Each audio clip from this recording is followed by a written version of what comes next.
À Sidi Yusha, à l'est de Nemo, sur la côte nord de l'Afrique, il y a la tombe de Josué, fils de Nun, où le leader hébreu est toujours vénéré, tant par le juif que par le musulman.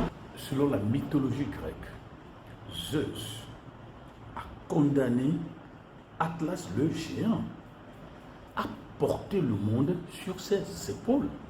Et ça vient du verbe tlao. Tlao qui veut dire porter, supporter en grec ancien. On rapprochait ce massif aux montagnes d'Adrar, Adra Eden, c'est-à-dire les montagnes qui parlent. Les montagnes qui parlent. Savez-vous que Atlas est un dieu ou une divinité? Les Atlas du Maroc ou les Atlas du Maghreb. Bien sûr, lorsque vous lisez les littératures classiques, des dieux vivaient dans l'Atlantide. Il y a Poséidon, qui est le dieu de l'océan. Et vous avez Atlas. C'est le Dieu qui soutient comme ça les cieux. C'est le Dieu support des cieux. Comme si le ciel tombait, comme si le ciel allait s'écraser. Il faut un pilier pour soutenir le ciel. Atlas, le massif montagneux, et le point culminant c'est à Djebel Toubkal, 4167 mètres. Et en arabe on dit Jabal al-Atlas. Ça s'étend sur 3 pays. Vous avez l'Algérie, la Tunisie et le Maroc. Dans son père Zeus va l'exiler maintenant à l'Atlantide et sa punition maintenant c'est de porter le monde sur ses épaules. Zeus le condamne à porter sur ses épaules l'aspect céleste dont les colonnes d'Atlas, qu'on appelle les colonnes d'Hercule, et ce qui se trouve dans le détroit de Gibraltar. Mais c'est la question qu'on ne se pose jamais. Où était le monde? Comment était le ciel pendant que la guerre familiale, la guerre clanique se déroulait? Qui portait le ciel pendant que la guerre clanique se déroulait?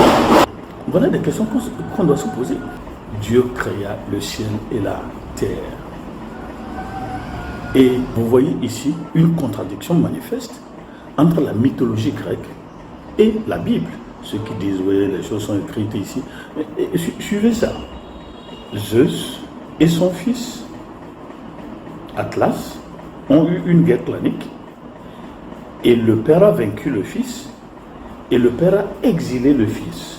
Atlas a porté le monde sur ses épaules. Où était le monde avant? Qui portait le monde avant? Mais la Bible vous dit, et qui étant le reflet de sa gloire, et l'empreinte de sa personne, et soutenant toutes choses par sa parole puissante. Dieu n'a pas besoin de soutien. Dieu n'a pas besoin d'un pilier. Le monde a un pilier. Le monde a une colonne. Et cette colonne-là, c'est la parole de Dieu. Cette parole de Dieu qui est le Logos. Le Logos là qui est Jésus, la personne, l'intermédiaire entre Dieu et les hommes. Donc voilà la différence manifeste entre les mythologies et la Bible. Dieu a créé tout par la parole et soutient tout par sa parole.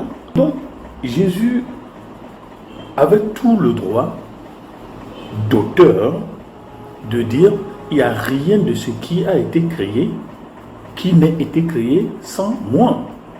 Étant la parole de Dieu qui était au commencement, la pensée créatrice, qui était Dieu et qui est devenue chair. Et c'est la parole créatrice là qui a créé le monde et la soutient par la parole. Tout ce qui est créé par la parole est soutenu par la parole. On n'a pas besoin d'un être humain pour soutenir ce qui a été créé par la parole. C'est la parole. Et Jésus dit, tout va passer. Mais la parole ne passera pas. Le pilier du monde ne passera pas. Et le pilier du monde n'est pas matériel. Le pilier du monde n'est pas géographique. Le pilier du monde est spirituel. Libo, c'est l'horizontale de la vie. Bé qui est vie, li qui est chemin, beau, non beau, la vérité. Donc, il dit, à toujours, ô éternel, ta parole subsiste dans les cieux. De génération en génération, ta fidélité subsiste. Tu as fondé la terre.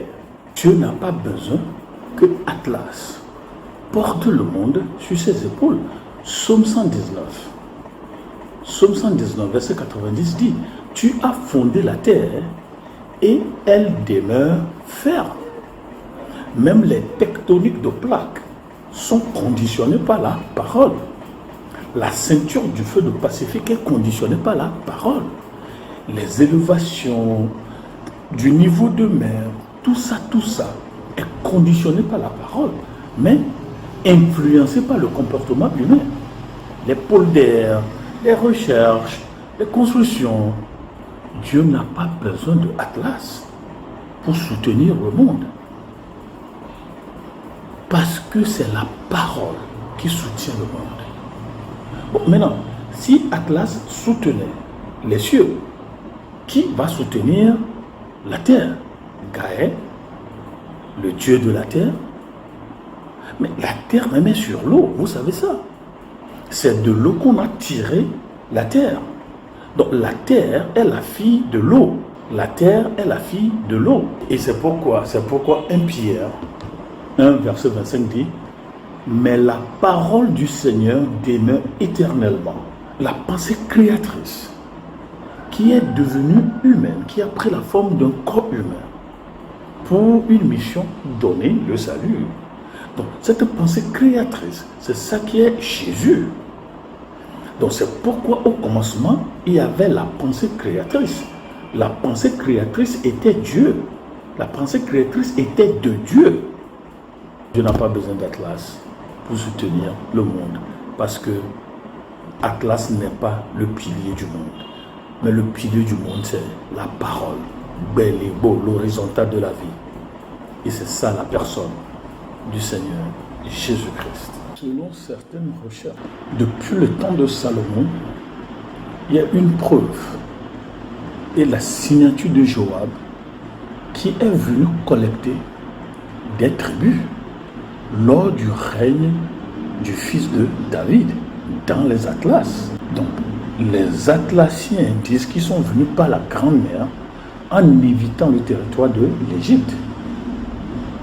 Ils ont trouvé de l'eau et ils s'y installèrent.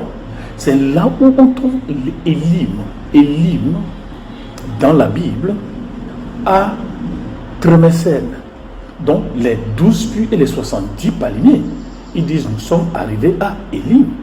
C'est 10 minutes, Mesfiwa, au golfe de Trémessène. Il y a même au Maroc ce qu'on appelle les Dagatoum.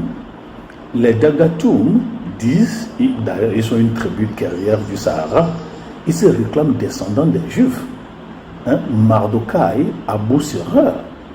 Donc vous lisez les Dagatoum, tribu d'origine juive, demeurant dans le désert du Sahara. Kanous nous dit qu'au XVe siècle, il y avait des tribus dans l'Atlas qui se réclament descendants des guerriers de David. Et la Martinière a découvert une inscription datant du 1er ou 2e siècle qui dit, je cite, Matron, ici repose la fille du rabbi Judas. Fin de citation. La Martinière a découvert une inscription datant du 1er ou 2e siècle qui dit, je cite, Matron, ici repose la fille du rabbi Judas. Yaoudi, ou la communauté Yaoud, la communauté juive, que les musulmans vont appliquer la foi en Moïse à cette communauté qui vivait dans les parties méridionales de l'Atlas et les districts de Suse, 30e degré nord, 7 degrés ouest, qu'ils soient natifs ou non, qui habitaient Maroua, 18e degré nord et 6e degré est, des parties des Fulani ou des Filani, 15e degré nord et 2e degré est, et les voisinages de Timbuktu dans l'Empire Maroc. Donc, lorsque vous lisez Journal of Residence in Ashanti, publié en 1824, page 224, on nous parle des Juifs de Galawi, dans les montagnes de l'Atlas au Maroc. Vous lisez Travel in North Africa, publié en 1927, page 424. On parle des Juifs de Telouet, qui est à 2h30 de Ounila. On parle des Juifs de Fès, on parle des Juifs de Tunis. Il y a même ce qu'on appelle la Pythonesse, la Vortère de Orbe, dans la Bible s'y trouve, et qu'on appelle des Raïa, qui font des Stambali, c'est-à-dire des assemblées nocturnes où les femmes prennent des rendez-vous avec des esprits et dansent avec ces esprits. Vous lisez Joseph Williams dans son livre publié en 1930, page 196. Dans les Atlas ou Grands Atlas, les Berbères les appellent Haït Moussa, c'est-à-dire la tribu de Moïse. Et la tribu de Moïse appelait les Berbères El Philistine, c'est-à-dire les enfants de Palestine. Mort, converti au christianisme, qui vécut au XVIe siècle, dit que les Canaanites, expulsés par Josué, émigrèrent vers l'Afrique et s'y installèrent. On nous dit aussi que Maliki Afriki dirigeait une large migration des Sabéens arabes en Afrique. Et ainsi, il appelle les Kabyles palestiniens ou philistins. Ils s'identifient à leur ancien ennemi de Canaan. Leurs rabbis croient que les descendants des Mozabites sont les descendants des Moabites, les anciens voisins de l'Israël, les descendants de Moab, le fils de Lot. Donc, leur langue est différente de celle de la Kabylie, mais ils ont des affinités.